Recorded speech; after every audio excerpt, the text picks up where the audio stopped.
Shigella രോഗത്തിന് പേടിക്കണോ? തീർച്ചയായിട്ടും ഈ വീഡിയോ കാണാം. അപ്പോൾ ഈ കഴിഞ്ഞ 2-3 ആഴ്ചയായിട്ട് നോക്കുകയാണെങ്കിൽ നമുക്ക് ഈ ഷിഗല്ല രോഗത്തിനെ കുറിച്ചുള്ള കാര്യങ്ങളും ഷിഗല്ല രോഗം മൂലമുള്ള മരണങ്ങളും റിപ്പോർട്ട് ചെയ്യപ്പെടുന്നുണ്ട്.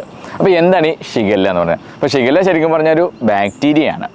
ഈ ബാക്ടീരിയ നമുക്ക് ശരീരത്തിൽ കഴിക്കുമ്പോഴത്തേക്ക് അതിൻ്റെ രോഗത്തിൻ്റെ പേരാണ് ഷിഗല്ലോസിസ് എന്നാണ് പറയുന്നത്.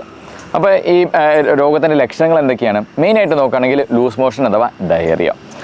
അതിൻ്റെ കൂട്ടത്തിൽ നോക്കുകയാണെങ്കിൽ ബ്ലഡ് വരാൻ ചിലപ്പോൾ, അതാണ് ഏറ്റവും കൂടുതലായിട്ട് ഇതിൽ കാണുന്ന ഒരു വളരെ പ്രധാനപ്പെട്ട ഒരു വിഷയം. അതുകൂടാതെ നമുക്ക് ഈ പറഞ്ഞ പോലുള്ള വയറുവേദന, ഛർദിൽ, പനി, ഈ പറഞ്ഞ ലക്ഷണങ്ങളും ഇതിൻ്റെ കൂട്ടത്തിൽ കാണാം. ഈ ബാക്ടീരിയ നമ്മുടെ ശരീരത്തിൽ കയറി കഴിയുമ്പോഴത്തേക്കും 1 തൊട്ട് 3 ദിവസത്തിൽ തന്നെ രോഗലക്ഷണങ്ങൾ വരാം. അപ്പോൾ വളരെയധികം ശ്രദ്ധിക്കണം. പറഞ്ഞ ഈ ബാക്ടീരിയ എങ്ങനെ പടരുന്നത്?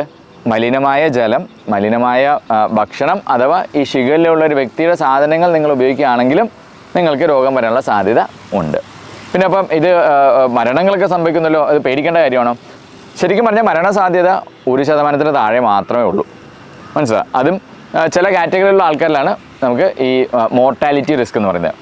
ചെറിയ കുട്ടികൾ, 5 വയസ്സിന് താഴെയുള്ളവർ, മുതിർന്ന ആൾക്കാർ, പ്രായമുള്ളവരും, പിന്നെ ഈ പറഞ്ഞ പോലുള്ള പ്രമേഹം, പിന്നെ നമ്മുടെ ക്യാൻസർ അഥവാ എയ്ഡ്സ് പോലത്തെ രോഗങ്ങളുള്ളവർ, പ്രതിരോധ ശക്തി കുറവായിരിക്കും. അപ്പം അങ്ങനെയുള്ളവരിലും സീരിയസ് ആയിട്ടുള്ള രോഗം ചിലപ്പോൾ വരാം. പിന്നെ സിവിയർ ഡീഹൈഡ്രേഷൻ, ലൂസ് മോഷൻ വന്നിട്ട് അങ്ങനെയുള്ളവരിലും നമുക്കൊരു റിസ്ക് ഉണ്ട്.